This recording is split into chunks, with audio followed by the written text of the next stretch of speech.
Bonjour, c'est Jet, le directeur technique de Merci Jack. L'objectif est de parler aujourd'hui du réemploi dans la construction, pour les acteurs qui souhaiteraient s'engager dans une démarche de réemploi, tant au stade de la déconstruction sélective que dans la construction. Un éclairage sur les contraintes à prendre en considération en amont du projet et sur les stratégies envisageables pour lever les freins qu'ils pourraient rencontrer.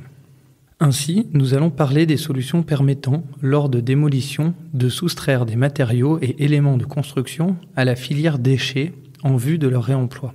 Concrètement, il s'agit d'expliquer comment passer d'un matériau composant un bâtiment accuré à un matériau de construction de seconde main prêt à être mis en œuvre. Le réemploi des matériaux de construction concerne un ensemble de pratiques consistant à utiliser de nouveau des matériaux ou éléments de construction issus de déconstruction pour un usage identique à celui pour lequel ils avaient été conçus. Alors que ces pratiques ancestrales semblaient disparues, balayées par le développement de l'industrie du bâtiment au profit de matériaux 100% neufs et normalisés, elles connaissent ces dernières années un regain de popularité dans de nombreux pays, notamment en France. Face à l'urgence environnementale, liée notamment à la production de déchets ou à la raréfaction de ressources naturelles, l'Union européenne souhaite impulser le passage d'une économie linéaire à une économie circulaire. La transition vers un nouveau modèle économique zéro déchet est un défi de taille pour le secteur du bâtiment qui génère à lui seul en France plus de 42 millions de tonnes de déchets par an. Cependant, la volonté d'innover pour participer à la protection de notre environnement ne soustrait pas les acteurs du secteur aux lois du marché, et ils ne peuvent le faire sans prendre en compte l'impact financier de telles innovations.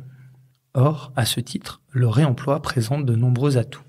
Le développement d'activités de réemploi peut représenter pour les professionnels du secteur, notamment pour les maîtrises d'ouvrage, un avantage concurrentiel important, grâce aux économies pouvant être réalisées sur la gestion des déchets de chantier, transport, mise en décharge, ou sur l'achat de matériaux de construction d'occasion, moins onéreux, ou encore grâce aux recettes générées par la vente de matériaux destinés au réemploi. Pour y répondre, des structures professionnelles, entreprises et associations se développent partout en France et apportent des réponses tant techniques que méthodologiques aux enjeux liés à ces nouvelles pratiques.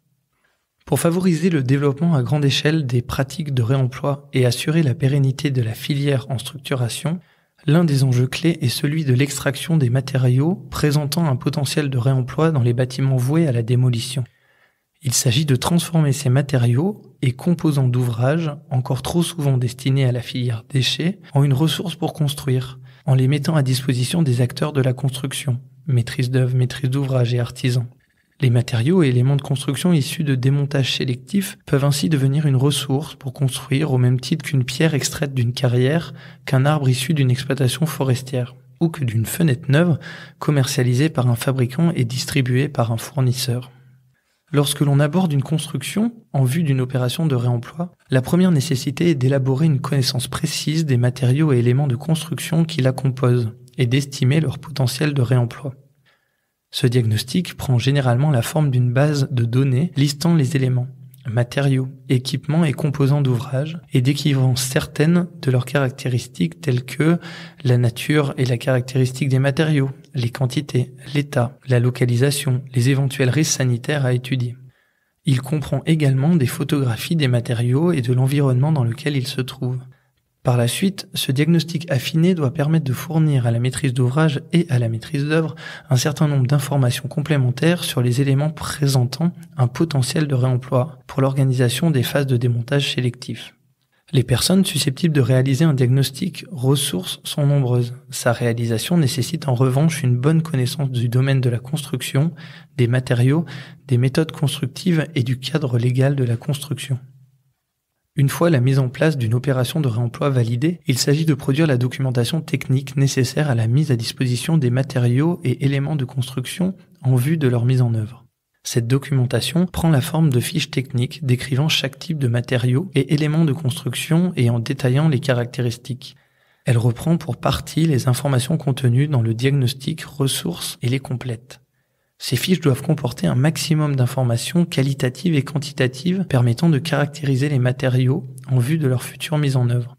Le degré de définition des fiches techniques matériaux et les exigences en matière de caractérisation peuvent varier en fonction de l'objectif visé par le propriétaire, réemploi in situ, commercialisation, ou bien du type de projet, privé, public, ERP, etc. Dans les cas les plus contraignants, quand les matériaux sont destinés à être mis en œuvre dans le cadre de réalisation d'ouvrages publics ou recevant du public, ces fiches permettent de pallier, au moins en partie, à l'absence de documents techniques, comme c'est le cas pour les matériaux neufs. In fine, les fiches techniques matériaux doivent permettre de les réintégrer facilement. Les mêmes personnes devraient pouvoir réaliser les fiches techniques matériaux et le diagnostic ressources. De plus en plus de structures proposent des services d'assistance à la maîtrise d'ouvrage en vue du réemploi. On parle d'AMO réemploi, conjuguant la réalisation de diagnostics ressources et des fiches techniques matériaux. Il est indispensable d'exiger, parallèlement à un haut degré de caractérisation, un niveau élevé de traçabilité des matériaux. Il s'agit d'un enjeu clé, puisqu'elle seule permet de démontrer qu'il s'agit bien de matériaux et non de déchets. L'administration française retient en effet 2 critères principaux pour distinguer déchets et matériaux. Les matériaux ont fait l'objet d'un tri préalable par un opérateur ayant la faculté d'accepter ce qui pourra être réemployé et de refuser ce qui deviendra un déchet. Les matériaux, contrairement aux déchets, n'ont pas transité par une installation de gestion de déchets. La traçabilité permet ainsi d'apporter à l'administration la preuve du respect de ces conditions. Lorsqu'elle est insuffisante, le matériau peut être qualifié de déchet par l'administration. Si l'on peut considérer que les pratiques liées à la fourniture de matériaux de réemploi tendent progressivement vers un état de maturité susceptible d'assurer une offre continue, leur mise en œuvre semble toujours complexe. Pourtant, des exemples de réalisation intégrant des matériaux de réemploi existent et les méthodes et stratégies qu'elles mettent en œuvre semblent pouvoir être reproduites. Lors de la réalisation d'une construction ou d'une réhabilitation, le rôle des bureaux de contrôle est de donner un avis circonstancié sur la mise en œuvre des matériaux et la conformité de celle-ci aux référents normatifs, aux techniques constructives, ainsi qu'à la réglementation. En ce sens, pour émettre un avis, les bureaux de contrôle n'étudient pas les matériaux eux-mêmes, mais la documentation technique correspondante.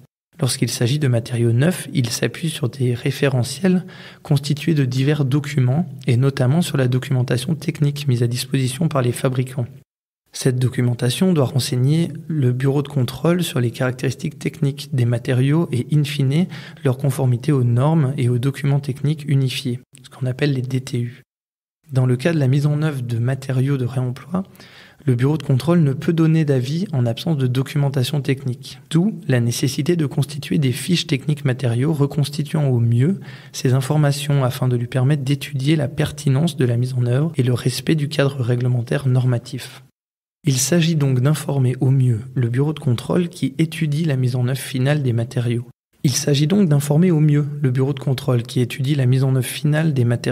Il doit notamment être renseigné sur la nature et la caractéristique des matériaux de réemploi et la mise en œuvre prévue.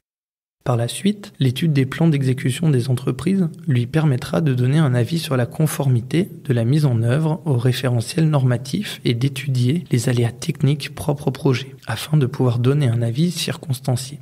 Dans le cadre du développement des pratiques de réemploi, les bureaux de contrôle pourraient envisager de développer une nouvelle mission de conseil en amont de la mise en œuvre.